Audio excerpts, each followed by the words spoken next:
What's the most scariest paranormal activity you or someone you know have ever experienced? I just had an experience yesterday. Probably not the most supernatural experience, but it terrified me. I felt like I have something that follows me from home to home, state to state. And some of the things that have happened are malevolent in feeling. I'd found a medium here on Reddit. I'd asked for help, and it was suggested that I give it no attention. Starve it, basically. So I met my husband's aunt's house, alone, cleaning as we'd just moved out. We'd been staying there until we were able to move into our new house. I was in a bedroom, standing in the doorway, thinking about what the medium said. And I was thinking to myself, I'm going to take that advice. I'll be more positive, I'll try to manage my anxiety better.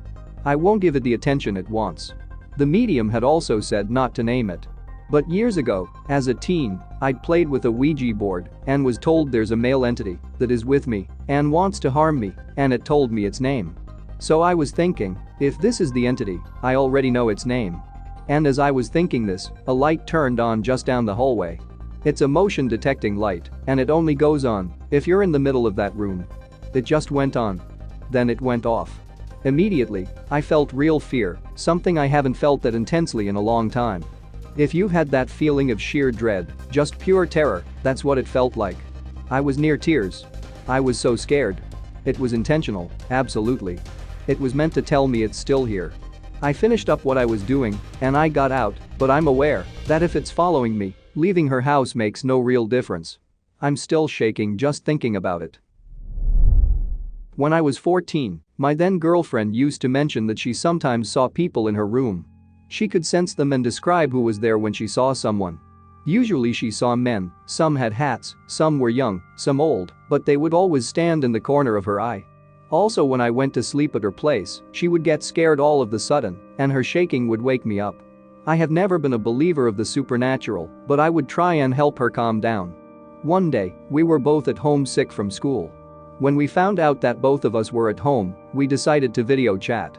She was laying on her bed with her laptop. After a while, she went to the bathroom. Suddenly, 5 seconds after she left, a face appeared. Eyes opened, and suddenly a teen girl was just staring at me. She had black hair and white see-through skin. It scared the heck out of me, so I looked away. After a couple seconds, I looked again and she was still sitting there, but as soon as I looked back, she started having this scary grin on her face. As soon as the door opened, she disappeared. I was just sitting there, frozen. I've never been that scared of something in my life and never mentioned it to my ex. My freshman year of college, we drove down from Miami to Key West on a whim.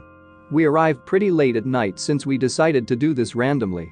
After drinking in the hotel, we decided to walk to the southernmost point. After we got there, we walked around some more. Then my girl and I had to pee, so we went to find a place together while all the guys stayed back. Only a few houses down was huge old dark house with lots of trees. The fence was pretty low so we could hop it easily. We figured we found the perfect spot.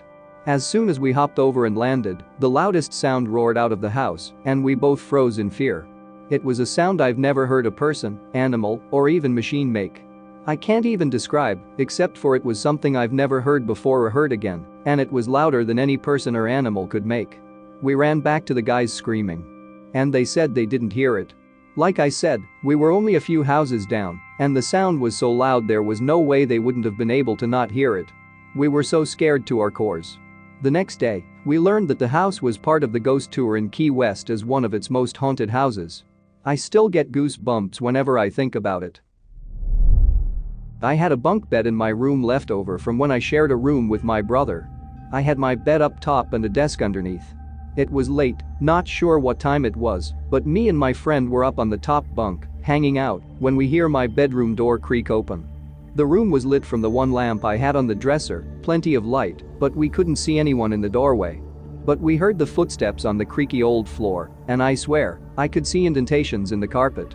We were getting freaked out, asked each other if we heard the same thing, and what to do, but before we really could talk much, I heard the telltale scrape of a foot in the textured plastic of the bunk bed ladder.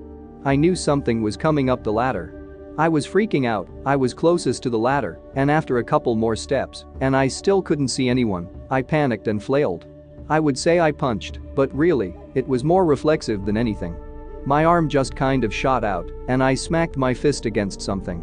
It was like punching through a thin sheet of ice, like I felt a resistance for a split second, but my hand moved through it. And then we heard a thud. A thud of something with weight hitting the bedroom floor. And that was all of it. It suddenly felt different. Like it was over. I'd punched a ghost and scared it away? We were both just kind of in shock and just kind of checked that we'd both seen the same thing happen. We didn't really stay great friends in middle school. We were into different things, had different classes. Had some mutual friends in high school though, and got to ask him about it again after not talking for a few years. He recounted the same thing back to me, just to confirm I hadn't imagined it. Haven't seen him in the 10 years since we graduated high school, but I'm sure he still tells this story too when asked if he's been through anything supernatural. I was sleeping in my grandma's room in my grandparents' house one night I was visiting. She went and slept with Gramps. They had separate rooms. This was overseas in a country where they are very superstitious, and when the lights go out, there's no street lighting or anything open and not much moves. I woke and could hear someone walk across the gravel and to the back door. I knew it was locked, and people frowned upon family entering homes at night after people had gone to bed. You either sneaked in quietly or slept somewhere else. I thought it strange they would be so brazen. I couldn't hear them unlock the door. Strange again because it was an old and heavy back door. Next thing I hear, the person walk up the stairs. Brazen again, I thought, they'll wake everyone up and get yelled at by the old people. My door was locked. Grandma had a lock on her door, which is why I liked her room. But next thing I knew, something was hanging over me and pushing into my mosquito net. It looked like the boy I had met that week out partying, but it was just a head, with no body. I was so freaked, I literally forced myself into a trance. Like I was so still for so long.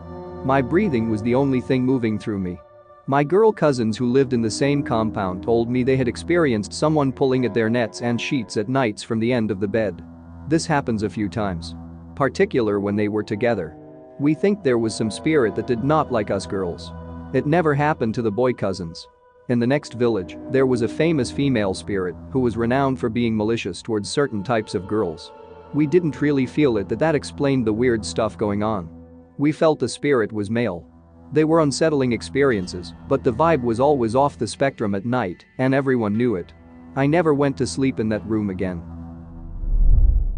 Some years ago, I lived in a kind of boarding school. It was a high school where you could live if you were from a part of the country with no high schools. I had my own room in a building I shared with other students. We had a shared kitchen and showers, bathrooms. The rooms were on 2 long halls with the kitchen and a larger common room being in the center of it. One night, I was up doing some assignment that I had postponed to the last moment. It was about 3 in the morning, so I was the only one still up. When I finished, I got out of my room to go and brush my teeth and prepare for bed. When I got out of my room, I saw the weirdest thing. It was like a shadow on the wall. But it wasn't translucent. You couldn't see through it.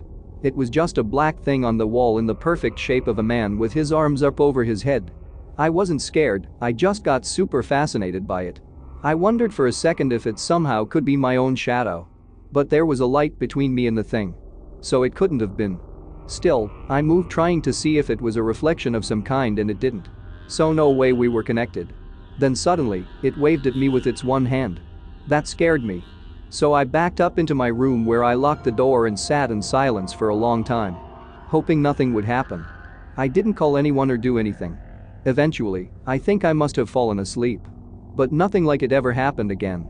Thinking back on it, the dark thing reminds me of the shadow of Peter Pan in the old cartoon. A dark being, in the perfect shape of a man that moves on its own, not being connected to anything.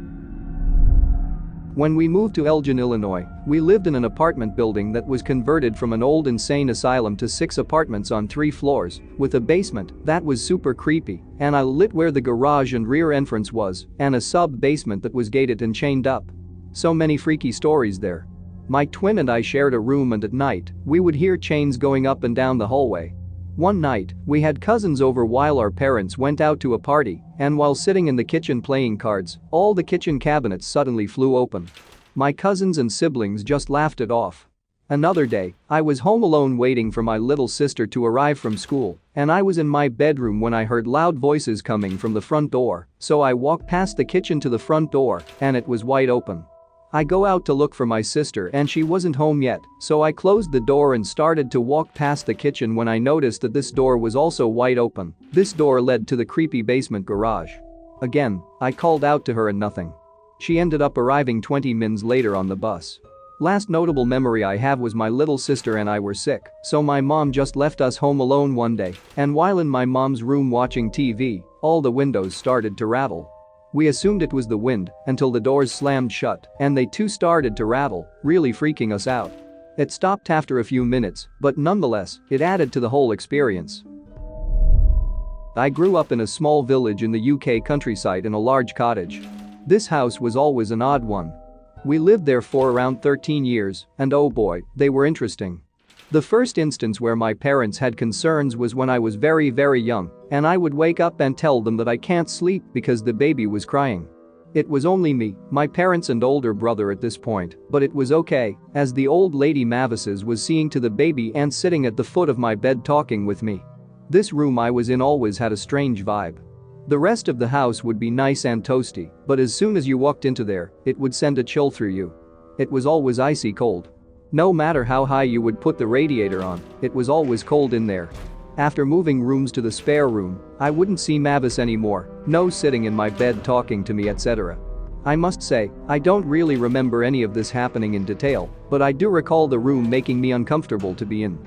Now, it wasn't just that room, the house itself had a bit of a personality of its own. It didn't like having work done to it.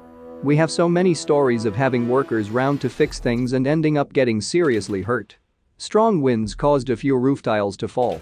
Chap goes up to fix them and ends up falling down the slope, cutting his arm badly on a protruding nail, and then falls off the two-story roof.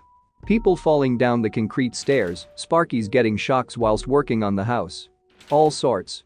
The final confirmation we had that this house was messed up, we moved out several years ago, and I must let you know that everyone we knew also were aware of this house and its special occupant Mavis and the crying baby. We heard this next part off our old neighbors who we stayed close to and meet up with every year. Their daughter was asked by the new owners of our house to babysit their son. Everything was fine until bedtime when she was putting him to bed, and he asked her to leave the door ajar so that his friend, the old lady, can come and see him. She straight away called her mum to keep her company for the rest of the evening and has refused to stay alone there since. This might get buried, but I'll tell it anyways. My old friend growing up moved into a home down the street from me. It was a brick house built in the 1940s. He sent me tons pictures of the inside, his room, hallways, the basement, etc. Turns out, the house used to be a funeral home. After weeks of only talking sporadically, my friend was not the same. He began telling me that he was seeing and hearing things in the house. Only then did I go back to look at the pictures he sent. There was one specific photo that stood out to me and still does to this day. Very faintly, I could make out a young girl in a dress and pigtails who stood at the bottom of the stairs. Him and his family would continue to see her for the rest of the time that they lived there. I wasn't skeptical per se, but the activity he explained sounded almost unnecessarily heavy. I decided to go over one day to see how he was doing because he had become reclusive and skittish. I was sitting in his room, which was a half-finished attic. The other half that wasn't finished was blocked off by a wooden door. I still can't explain what came over me.